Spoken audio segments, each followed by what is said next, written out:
Se denomina como caso Schoenlender al parricidio ocurrido en la madrugada del 30 de mayo de 1981, cuando Sergio y Pablo Schoenlender fueron acusados durante la dictadura del asesinato de sus padres en un piso del barrio de Belgrano, en la ciudad de Buenos Aires. Este caso, muy conocido, conmocionó a la opinión pública de Argentina. Los Schoenlender en Tandil. El ingeniero industrial Mauricio Schoenlender y Cristina Silvia Romano se conocieron el 11 de enero de 1955 en una confitería céntrica cuando ambos eran muy jóvenes. Él pertenecía a una familia judía de clase media. Ella era católica, algo que no agradaba a la madre de Mauricio. De todos modos, se casa sin ceremonia religiosa el 7 de julio de ese mismo año e inmediatamente se mudan a la ciudad bonaerense de Tandil, donde él consigue trabajo en la empresa metalúrgica de Tandil. En la ciudad nacerán los 3 hijos del matrimonio. El 30 de mayo de 1958 nace Sergio, Mauricio Pablo Guillermo.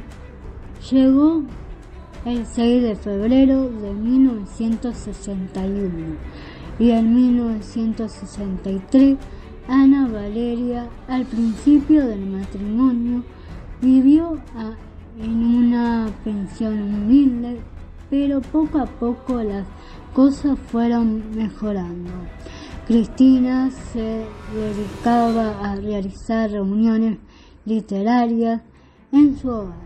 Cuando el crimen salió a la luz, algunos vecinos recordaron que la casa de los Schoenlender era sucia y desordenada, y que Cristina tomaba mucho y solía dejar a los niños solos en su casa.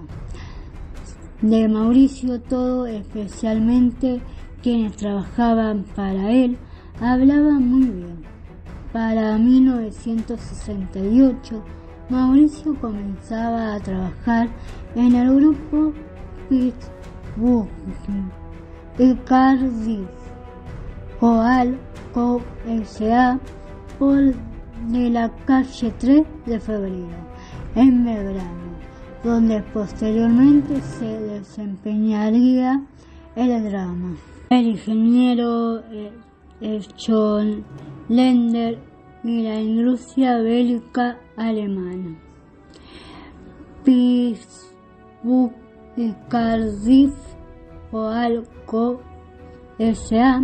o Grupo Pittsburgh eran un gran conglomerado de empresas de la Argentina, propiedades del magnate alemán Carlos Unger, Bartolomé Bandione, y en un 25% de la empresa alemana August Thyssen Usted AG, una de las mayores siderúrgicas mundiales durante la dictadura del autodenominado proceso de reorganización nacional, concretó algunos de sus más grandes negocios, como la transferencia de tecnología para la instalación de fábrica de tanques, TAMSE y submarinos, astilleros, Domen García. El licenciamiento para la construcción del tanque argentino, mediados 6 libreta MECO 144, submarino TR 1700 y la compra de 2 submarinos y 4 fragatas destructorales producidos en Alemania, según consta en el Boletín Oficial de la República Argentina. El 29 de mayo de 1981, poca hora antes de ser asesinado, Scholender había sido designado presidente de la empresa. Lamenta SM, una de las principales del grupo. Víspera del crimen. El jueves 14 de mayo, en un confuso accidente en el banco de su casa, muere Julio de la Era, gerente del Pittsburgh. Al día siguiente, el viernes 15 de mayo de 1981, 15 días antes del doble homicidio, se produjeron 3 hechos que consideraron el escenario del crimen: un robo, un intento de homicidio y un incendio. En la escena del robo, el actor principal fue Sergio, quien robó a su padre dinero y documentos.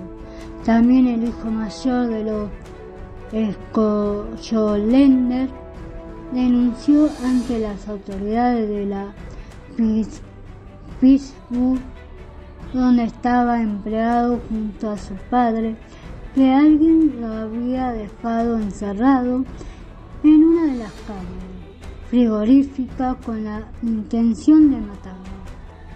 El incendio había sido provocado por Pablo, quien, según esta hipótesis, entró a la habitación matrimonial rociado con nafta. Prendió fuego, la pareja salió ilesa, el dormitorio se quemó por completo.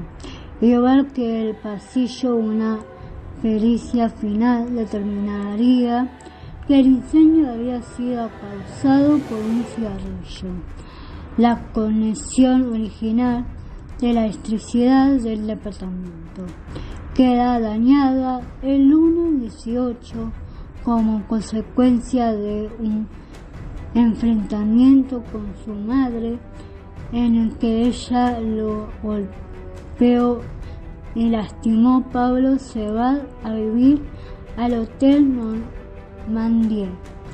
Mauricio inició los trámites ante el seguro y no le permitió volver porque, como lo consideraba un desequilibrado, tenía miedo que contara lo que había pasado y que el seguro no le reconociera los daños. El viernes 29, el matrimonio, Sergio y Valeria, cenan juntos en un restaurante de la Costanera. Esperaba la medianoche para brindar por el cumpleaños 23 de su hijo mayor.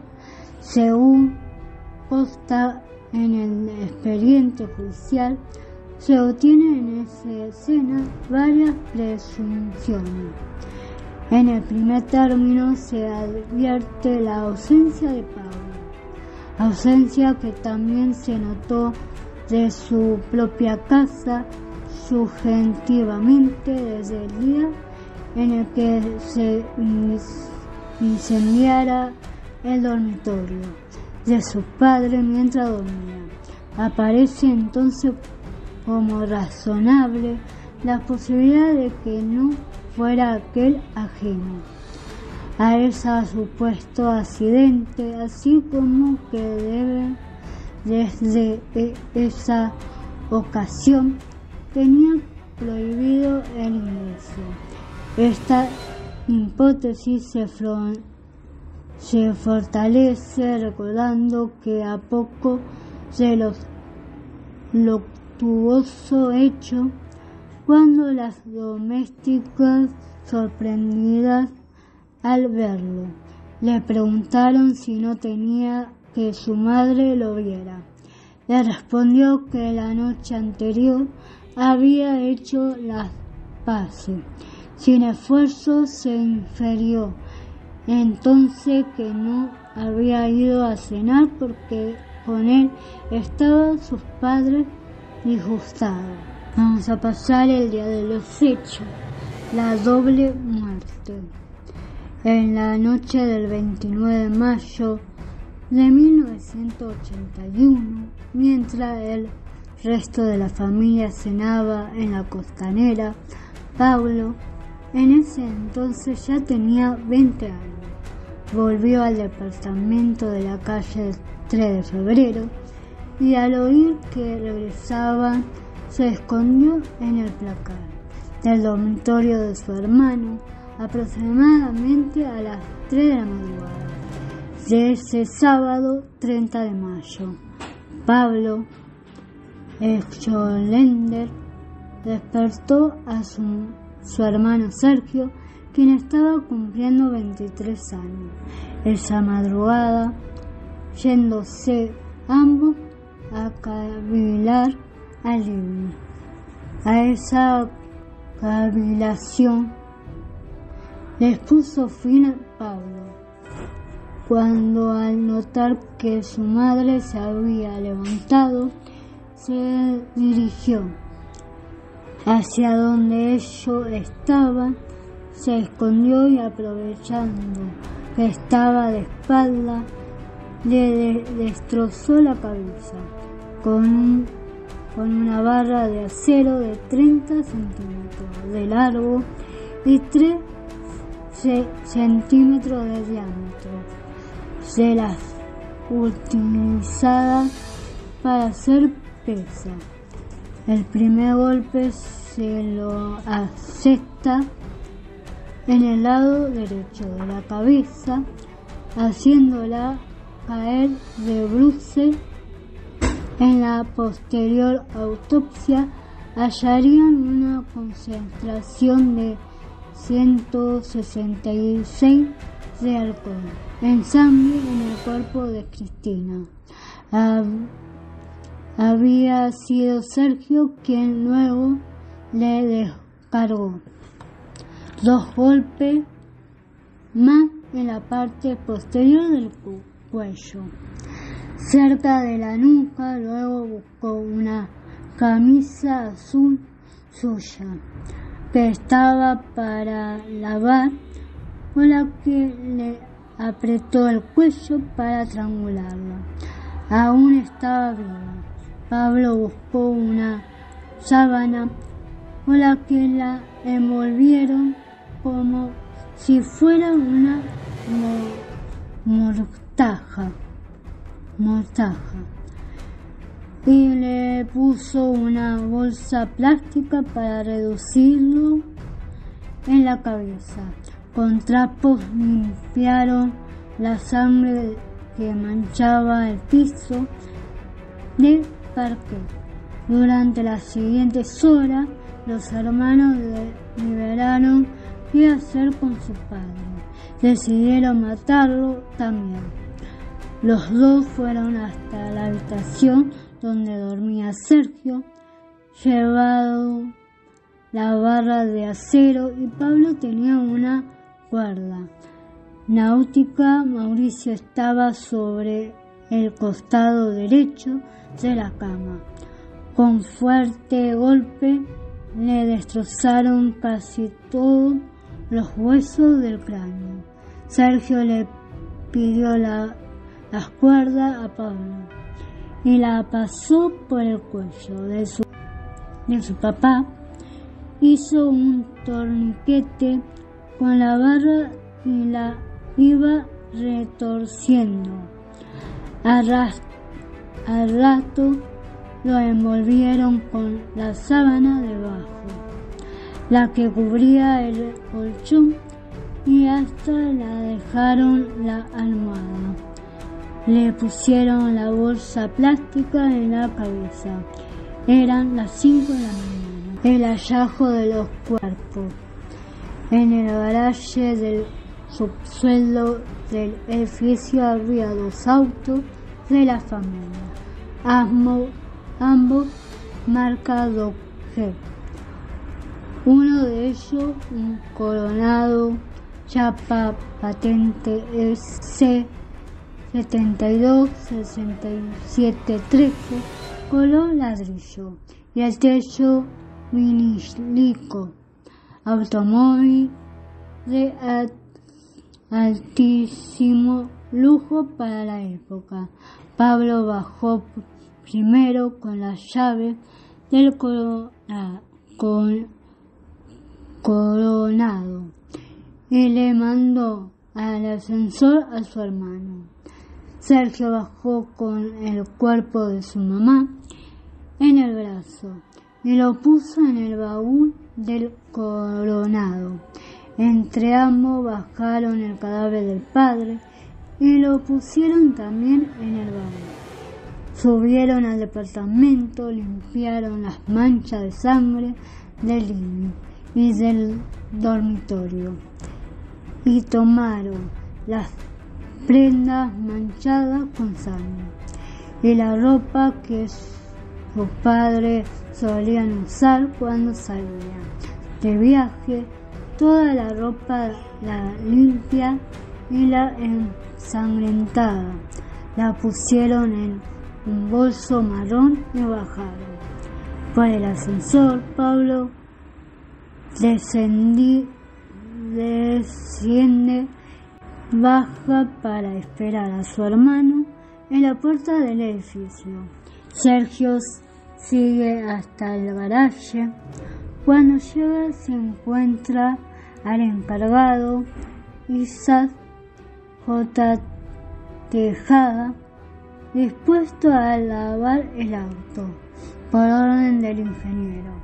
Le dijo que no lo hiciera, pues él saldría en este momento, y cargando el bolso arrancó. Pablo esperaba en la planta baja y ambos tomaron rumbo hacia el barrio norte. La presencia de algún policía lo asustó.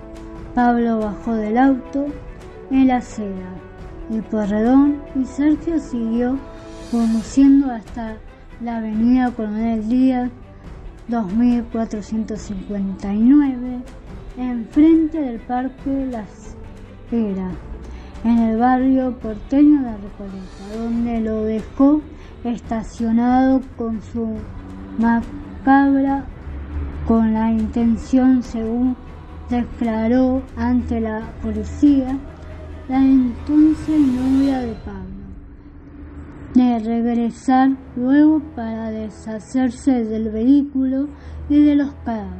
Durante la mañana del domingo 31, unos niños que jugaban en el parque La Acera, en la avenida Coronel Díaz, en su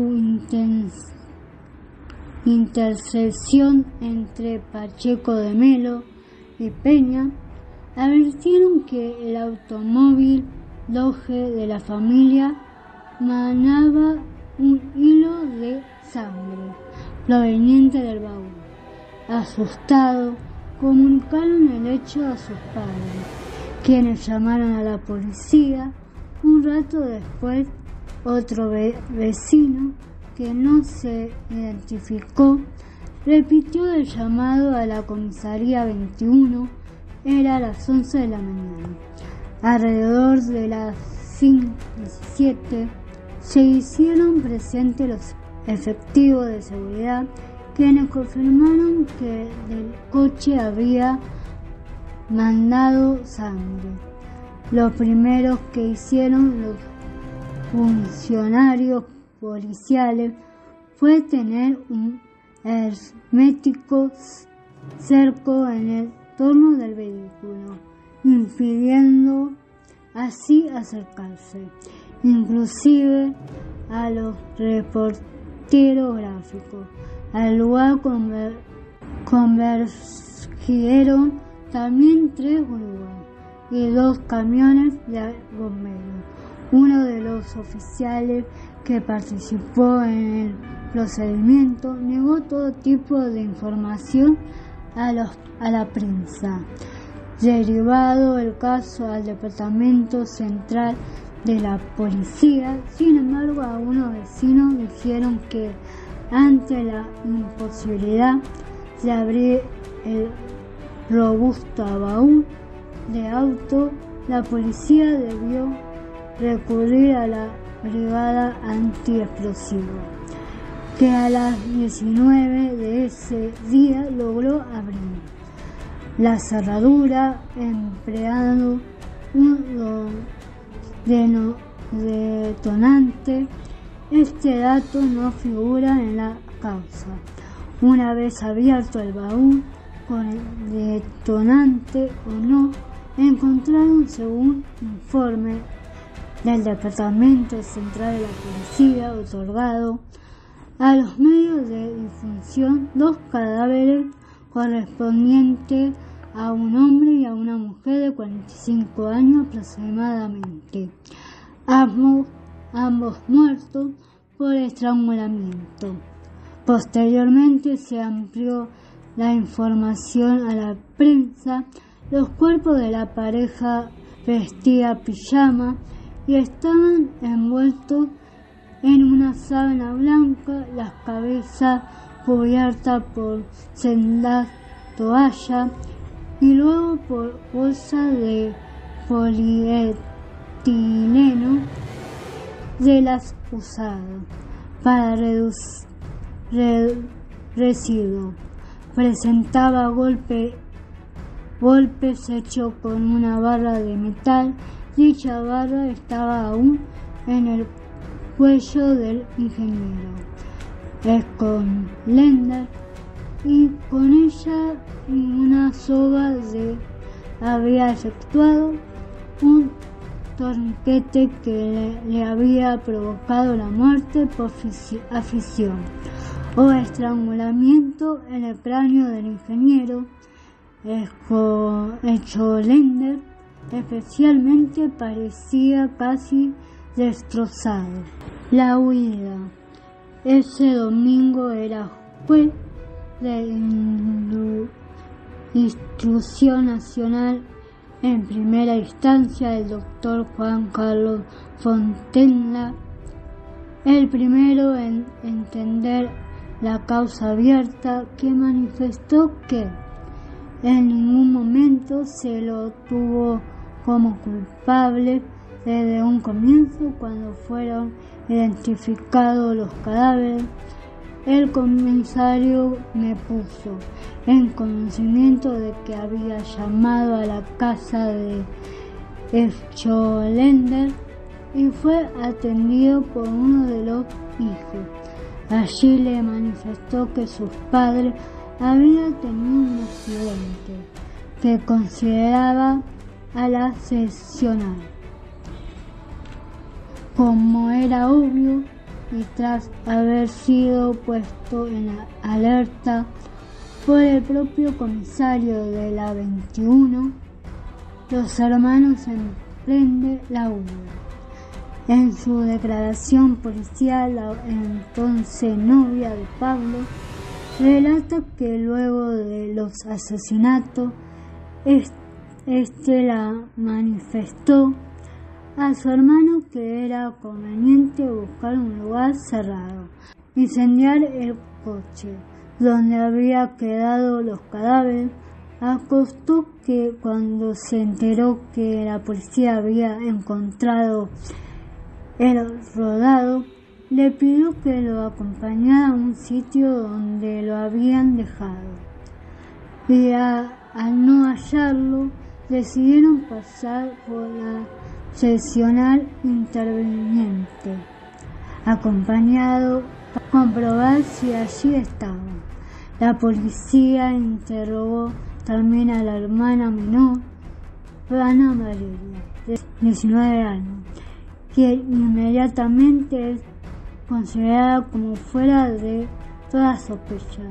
Para ese momento, Sergio había logrado engañar al vicepresidente de la Mental S.A., Andrés Horvat, de quien obtuvo $5.000, con la excusa de que su padre, a la sazón presidencial de dicha empresa, se ve contactar a otro de los directivos, encontraba en graves problemas.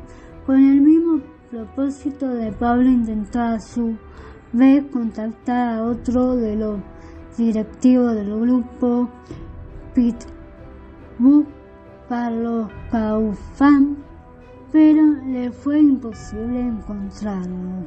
Con el dinero estafado a Horvat y el efectivo que tomaron de sus padres, los hermanos emprenden la huida con la intención de llegar a Brasil, pero al cerrarse el cerco policial sobre ellos, se ven impedidos de hacerlo en avión desde Buenos Aires. Entonces emprende un viaje en remis hacia Mar de Plata. Allí se hospedaron en el Gran Hotel Dora. Primero llegó Sergio, al otro día llegó Pablo.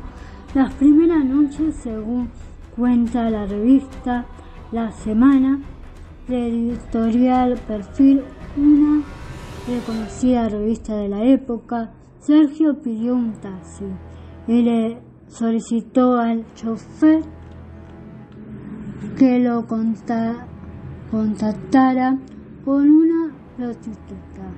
Estuvo una hora en el hotel alojamiento Top, en el viejo camino a Miramar. La revista también cita a quienes eran el presidente del Aeroclub de Mar del Plata. En su relato cuenta que los hermanos, utilizado el apellido Fogel, le pidieron un aerotaxi para viajar a Entre Ríos y de allí a Punta del Este a encontrarse con el padre. Luego hablaron con Abraham Vinky, el dueño de una agencia de publicidad, al que le solicitaron, según La Semana, una campaña publicitaria. Dijeron que pertenecía a la industria náutica Bolser y que el único propietario era un tal Pablo Escolender. La idea era lanzar una nueva línea de crucero de producción nacional en Mar del Plata. Quería una página semanal en cada diario. De acá cuatro letreros bien grandes, 8 comerciales diarios por televisión y 4 modelos fustibles. Los hermanos pidieron que las modelos viajaran con ellos a Montevideo. Inmediatamente también una cena para 300 personas a todo lujo. El publicista, dice la revista, dudó, pero pensó que era un gran negocio. Sin embargo, al día siguiente los hermanos ya no estaban en el hotel. Cada uno había huido por separado. Condena. Durante el juicio, el entonces abogado defensor de los acusados, Jorge Gobar, sostuvo que los hermanos eran inocentes y afirmó que el móvil tuvo que ver con el tráfico de armas que realizaba Mauricio Escolender, padre, desde su cargo de gerente en la firma Pittsburgh y Cardis, apuntando a que en el asesinato estaba involucrado sectores militares. El 12 de marzo de 1985, y ya en democracia, la jueza de primera instancia Marta Lopardo analizó y desestimó la defensa formulada y condenó a Sergio a prisión perpetua por el delito de homicidio calificado por el vínculo en concurso real con el homicidio calificado por el vínculo y por alevosía, con la salvedad de que debe responder como coautor penalmente responsable y como autor de estafa en concurso material, absolviendo a Pablo por falta de mérito. Poco más de un año después, el 7 de abril de 1986, la Cámara Nacional de Apelaciones y en la Criminal y Correccional Sala 5 confirmó la sentencia de Sergio, revocó la absolución de Pablo y lo condenó también a prisión perpetua como coautor penalmente responsable de los delitos de homicidio calificado por el vínculo y a la alevosía, reiterado 2 veces. Para ese entonces Pablo se había fugado, siéndose su paradero. Recaptura de Pablo Echolender. Recién el 14 de mayo de 1994, la policía boliviana detuvo al ciudadano argentino Jorge Velázquez por giro doloso de cheque enviado. Las huellas digitales a Interpol. Se supo entonces que Velázquez era en realidad Pablo, quien había ingresado a Bolivia con un pasaporte falso a nombre de Walter Sandoval, instalándose en Santa Cruz de la Sierra con alias de Velázquez. Fue entregado a la Comisión Policial Argentina, que lo condujo nuevamente a Buenos Aires. Sergio Echolender ha evitado siempre referirse a los hechos relacionados con el brutal asesinato de sus padres. En declaraciones públicas y en ocasiones ha dicho que haría cuando su hermano Pablo saliera en libertad, explicando que temía que sufriera represalia en prisión, por lo que él decir luego de que Pablo saliera en libertad ha mantenido su postura. Después de la cárcel, tras 14 años de prisión, Sergio obtuvo la libertad condicional el 28 de noviembre de 1995, después de cumplir las 2/3 partes de su condena. Tras cumplir también los 2/3, Pablo comenzó a obtener salidas laborales. En mayo de 2001, Sergio impulsó la educación universitaria en las cárceles y gracias a ello él mismo logró recibirse de abogado en prisión. Hasta mayo de 2011 se desempeñó como abogado y apoderado de la Asociación Madre de Plaza de Mayo. De Ana Valeria se pierde todo rastro durante 30 años, hasta que periodistas la hallaron viviendo en el anonimato bajo un nombre cambiado. Luego del crimen había impugnado los derechos hereditarios de sus hermanos.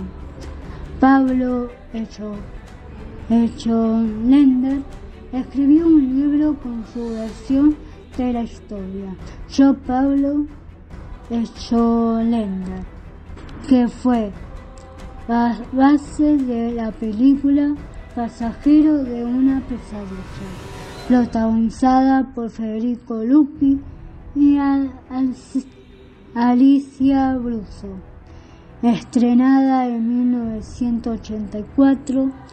En ella se plantea un cuadro familiar en la que los padres sometían a los hermanos a distintos tipos de abuso y el asesinato de la madre había ocurrido como resultado de una pelea con sus hijos, y ante lo sucedido, estos habrían decidido asesinar al padre mientras dormía.